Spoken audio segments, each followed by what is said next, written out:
Kemenangan Donald Trump dalam pemilihan Presiden Amerika Serikat menjungkir balikan prediksi banyak pihak. Secara mengejutkan, Trump mengalahkan Hillary Clinton yang lebih matang dan berpengalaman dalam politik Amerika.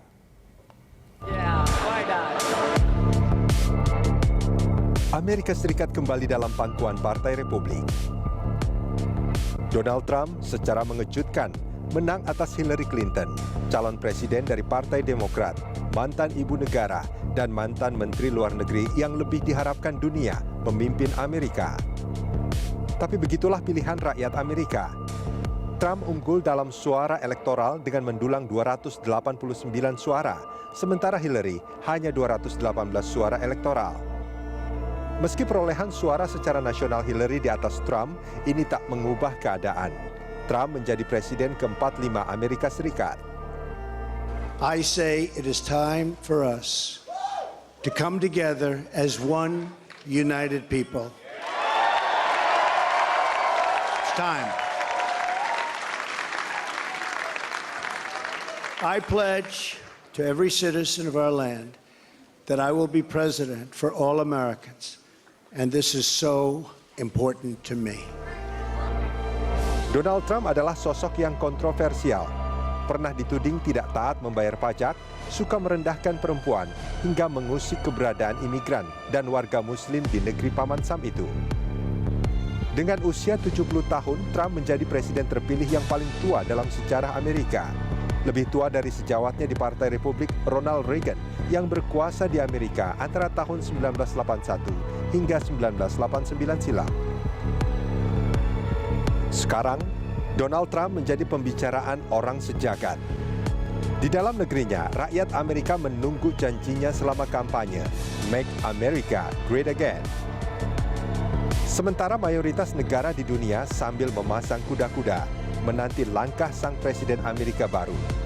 Tentu sambil berdoa, semoga Trump tidak menerbitkan kebijakan yang bisa mengguncang perdamaian dunia. The Headlines kali ini mengangkat topik kejutan Donald Trump, dan untuk membahasnya kami mengundang Dewi Fortuna Anwar, peneliti senior dari LIPI, lalu ada pendiri Freedom Institute Rizal Malarangeng, kemudian Nasin Masa, wartawan senior Republika, dan Hikmahanto Juwana, guru besar hukum internasional Universitas Indonesia. Selamat datang Bapak-bapak dan juga Ibu. Terima kasih sudah hadir di The Headline. Ya, saya langsung ke Bu Dewi. Ini kalau kita bicara apa yang terjadi di Amerika Serikat sana, ini bukan hanya mengejutkan bagi warga Amerika. Demonstrasi juga sampai sekarang masih terjadi. Tapi juga mengejutkan bagi dunia. Apa yang sebetulnya yang terjadi menurut Bu Dewi? Ya, saya terus terang sangat kaget ya. Dan tidak hanya kaget tapi juga sangat cemas ya, apa yang akan terjadi. Karena memang seluruh dunia, termasuk saya sendiri, mengharapkan Hillary Clinton yang akan menang. Kenapa? Karena dia kita anggap seorang kandidat yang lebih berpengalaman dan bisa ditebak lah apa kebijakan-kebijakannya. Nah, kalau bisa ditebak artinya kestabilan itu sebetulnya yang paling diharapkan. Di dalam hubungan internasional itu yang paling ditakuti adalah ketidakpastian, ya, unpredictability. Kita tidak bisa tahu apa yang akan terjadi. Nah, Donald Trump dengan statementnya yang sangat kontroversial, apalagi sudah jelas-jelas itu memusuhi Islam, ya, dia mengatakan Muslim akan dilarang masuk ke Amerika Serikat. Dia juga memusuhi Latino. Dia akan membangun katanya tembok akan meninjau kembali semua perjanjian perdagangan Amerika Serikat, akan membuat sekutunya membayar lebih banyak untuk kepentingan pertahanan global. Sementara selama ini kan Amerika Serikat itu memang merupakan suatu pemain global, ya, yang dianggap sangat penting di dalam perdamaian dunia. Okay. Nah, kita semuanya cemas. Nah, apa yang terjadi? Ya, saya membaca, sekarang semuanya masih bertanya-tanya, ya. Ada yang mengatakan ini adalah kemenangan rakyat kulit putih di rural areas, di pedalaman yang selama ini ditinggalkan oleh mainstream politik dan ekonomi. Ini adalah mereka yang mengadakan backlash terhadap globalisasi karena mereka mengalami pengangguran, karena industri sudah di luar negeri dan sebagainya. Tapi yang jelas ini adalah satu gerakan populis katanya yang mirip dengan apa yang terjadi di UK terhadap Brexit. Terhadap Brexit. Tapi jangan sampai kalau di Brexit itu kan banyak sekali warga Inggris yang pada akhirnya menyesali pilihan mereka. Ini juga yang terjadi sebetulnya saat ini. Kalau kita lihat dari segi popular votes, kan katanya Hillary menang tipis. Jadi dari segi jumlah manusia yang memilih Hillary kan lebih banyak, tapi karena sistem Amerika ini pakai electoral college, ya yang menang adalah Donald Trump. Donald Trump, oke. Ya. Pak Rizal, ini Anda kalau nggak salah pernah memprediksi Trump justru yang akan menang di Pilpres Amerika. Saya berharap Hillary akan menang, karena kan semuanya saya kira orang normal berharap. Berarti orang yang memilih itu nggak normal. Yang paling terkejut dengan kemenangan Trump adalah Donald Trump sendiri. Oh. Bukan kalau kita bayangkan setahun yang lalu. Ya.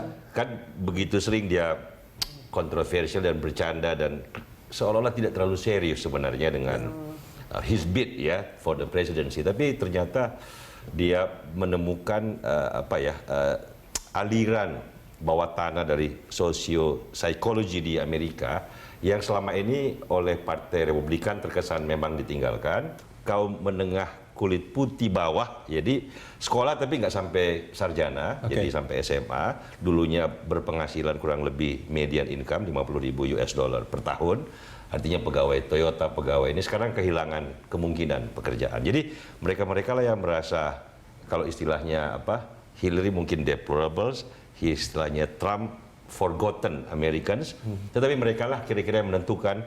Mungkin pengalaman dia, jangan lupa, kan dia konstruksi, dia ayahnya kan pemborong, dia juga mudanya pemborong. Nah, kalau kita lihat sejarah hidupnya, dia banyak bergaul, saya bukan memuji atau tidak memuji, fakta aja bahwa dia banyak bergaul dengan tukang-tukang, tukang beton, tukang semen. Rupanya dia waktu awal-awal masih mudanya sebelum menjadi kontraktor gede, dia banyak belajar oleh ayahnya, diminta untuk itu. Jadi mungkin karena itu dia agak mengerti psikologi mereka. Tapi boleh nggak kalau saya katakan setelah dia besar seperti ini sebetulnya dia agak melupakan mereka yang tukang-tukang dulu digauli mereka? Bahwa Trump kan the greatest paradox on earth. Perwakilan kaum tertindas tapi tinggalnya penthouse 3 tingkat di Fifth Avenue New York. Nih tanya ahlinya nih, Fifth Avenue. Uangnya katanya 10 miliar dolar, itu kan kurang lebih berapa? 30 triliun. Kan paradoks banget bahwa orang seperti ini kok mewakili kaum. Itulah demagog, itulah populisme yang ya dia bisa. Jangan lupa sebenarnya Hillary dan Bill Clinton, terutama Bill Clinton, asalnya kan dari sini. Kalau Anda lihat baca terutama Bill Clinton juga Hillary, Ibu Hillary kan pembantu rumah tangga.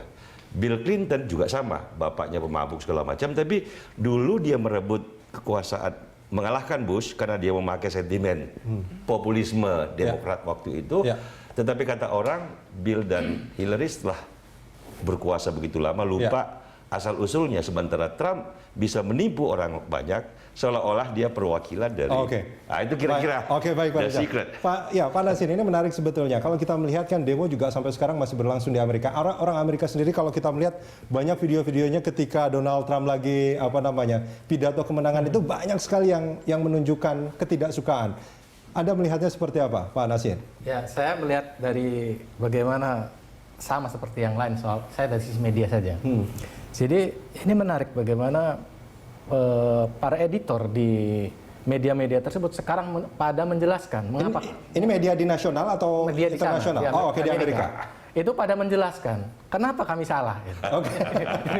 Itu menarik. Mereka mencoba memberikan apologi yang sebetulnya tidak banyak menjelaskan juga, kecuali satu hal yang disampaikan oleh Pak Rizal tadi, bahwa ini Anda tidak turun ke daerah, ke kota-kota kecil yang tadi orang-orang miskin dan seterusnya.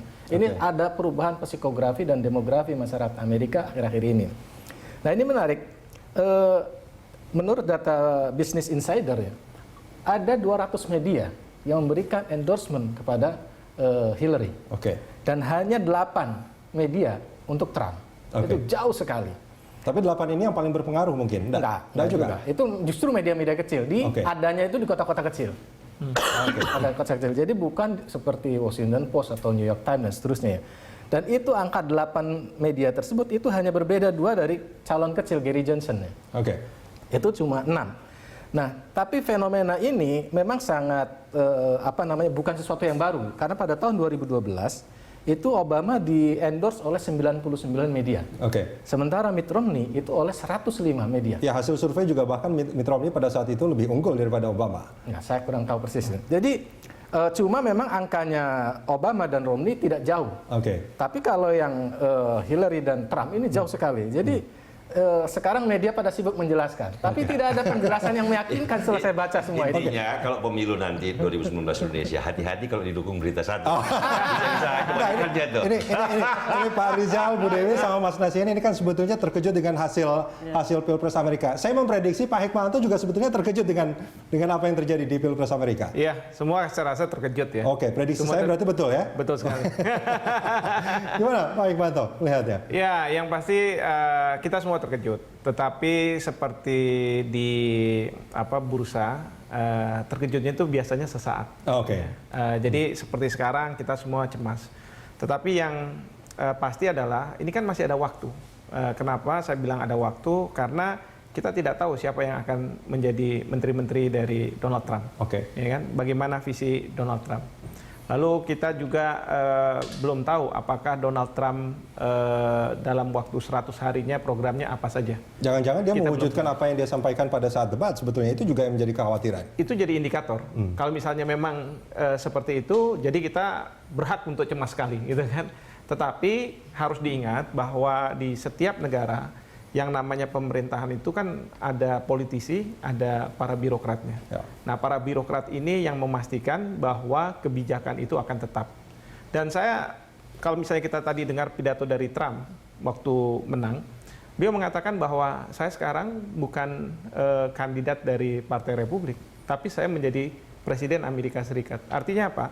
Saya ingin mengatakan bahwa Trump kemarin dia ada di lantai 1. Sekarang ada di lantai katakanlah 15. Artinya melihat sesuatu di lantai 1 akan berbeda dengan ketika dia melihat di lantai 15. Ya.